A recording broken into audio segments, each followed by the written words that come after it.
اور پوری امت کی پوری مغفرت فرما. ان کے دربار میں اقراری مجرم ہے. اے اللہ ہم کو اپنے جرموں کا اقرار ہے. تیرے پاک دربار میں ہم اقراری مجرم ہیں. اے اللہ ہماری جرموں سے درگزر فرما. ایک ایک امتی کی مغفرت فرما. ایک ایک امتی کی مغفرت فرما. پوری امت کو اپنی توفیق سے اپنی تعین سے سرفراز فرما. اے اللہ جن کاموں سے اور جن باتوں سے تو راضی ہوتا ہو ان باتوں کے ہمیں بالکل توفیق عطا فرما. موت تک اخلاص استقامت کے ساتھ ہم کو تیرے دین پر تیرے جسم کے تقاضوں پر اے اللہ ہم کو قائم دائم فرما. اے اللہ مقبولیت احمد نصیب فرما. اے اللہ جن کاموں کی توفیق ہوئی ہے ان کاموں میں قبولیت کی ڈال دے اور موت تک اخلاص اور استقامت کے ساتھ ہمیں اپنے دین پر قائم فرما. دین کے کاموں پر قائم فرما. ایک ایک امتی کو نواز دے. کسی کو بھی محروم نہ فرما. اے اللہ ہر خیر کے دروازے ہم پر کھول دے. ہر شر سے ہر فتنے سے ہر بلا سے ہر بیماری سے ہماری اور پوری امت کی پوری حفاظت فرما. اے اللہ ہماری حفاظت فرما. ہمارے دینی امور کی حفاظت فرما. ہماری حفاظت فرما. ہمارے دینی امور کی حفاظت فرما. ربنا سلمنا وسلم دیننا.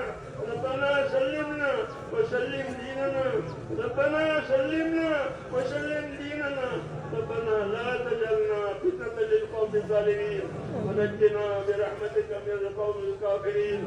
فاطر السماوات والأرض أنت ولينا في الدنيا والآخرة توفنا مسلمين وألحقنا بالصالحين غير خزايا ولا ندامة ولا مفتونين.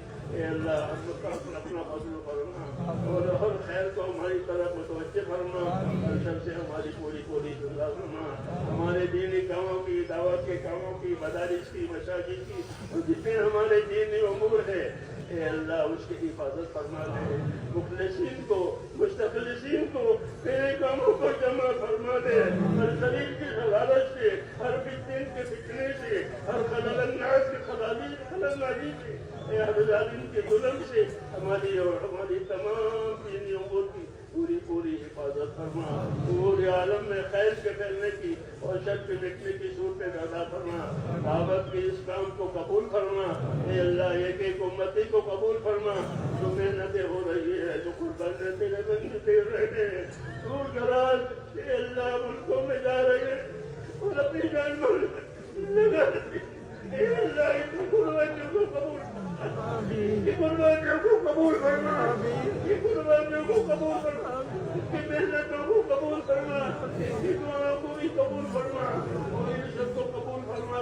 پورے عالم میں خیر کے پھیلنے کی شر کے مٹنے کی اور فتنوں کے ختم ہونے کی صورت پیدا فرما. عمل کو اور ایمان کو پورے عالم میں پھیلا دے. اے اللہ تیری اطاعت کی فضا بنا دے. ایک ایک امتی میں تیری اطاعت کی صورت پیدا فرما دے. اپنی اطاعت سے ہم کو مالا مال فرما. اپنی معاشرت اور گناہوں سے ہماری پوری حفاظت فرما. زندگی کے جتنے دن باقی ہیں اے اللہ تیری اطاعت پر گزروا دے. وہ منی جو وقت آئے تو ہم میں سے ایک ایک کو کمال ایمان پر خاتمہ نصیب فرما. کمال ایمان پر خاتمہ نصیب فرما. موت اور مابعد دور میں برکت مقدر فرما. موت کے بعد کی ہلاکتوں سے حفاظت فرما. موت کے بعد آنے والی ابدی رحمتوں سے مالا مال فرما. اے اللہ ہماری دنیا بھی سنبھال دے. ہماری آخرت بھی سنبھال دے. ہمارا دین بھی سنبھال دے. ہر خیر سے مالا مال فرما. ربنا آتنا فی الدنیا حسنہ وفی الآخرۃ حسنہ وقنا عذاب النار. اے اللہ تیرے بندوں نے دعاؤں کے لیے کہا ہے لکھا ہے وہ دعاؤں کے امیدوار ہے. یا اللہ وہ ہم سے نہیں کہنا چاہتے وہ تو آپ سے کہنا چاہتے ہیں. اے اللہ وہ تو آپ سے کہنا چاہتے ہیں. اس لیے اس بندے کی جو ڈاکٹر آپ اس کو خوب جانتے ہیں. ان کی ڈاکٹر گھر کو بھی جانتے تھے. اس کی تکلیفوں کو بھی جانتے ہیں. اس لیے جس نے جس کام کے لیے دعا مانگی ہے اے اللہ وہ دعا اس کے حق کو قبول فرما اور اس میں برکت عطا فرما اور ہم سب کو اپنے خیر سے مالا مال فرما. ہم سب کے لیے وہ تمام دعائیں قبول فرما جو جناب رسول اللہ صلی اللہ علیہ وسلم نے مانگی ہے. اللہم انا نسألک من خیر ما سألک منہ نبیک محمد صلی اللہ علیہ وسلم ونعوذ بك يا رب من شر نستعاذك منه نبيك محمد صلی اللہ علیہ وسلم. ہمارے پریشانیاں دور فرما, بیماروں کو شفا عطا فرما, محتاجوں کی مدد فرما, قرضداروں کو قرضوں میں سے نجات دے. اللہ الپاک روزیوں کے دروازے امت پر کھول دے, حرام کے رزق سے امت کی حفاظت فرما. جب زندگی کے دن باقی ہے تیرے حکم پر گزر جاوے, مرنے کے وقت آوے تو کمال ایمان کا خاتمہ نصیب فرما. ربنا تقبل منا انك انت السميع العليم وتب علينا يا ربنا انك انت التواب الرحيم. وصلى الله تعالى على خير خلقه محمد وعلى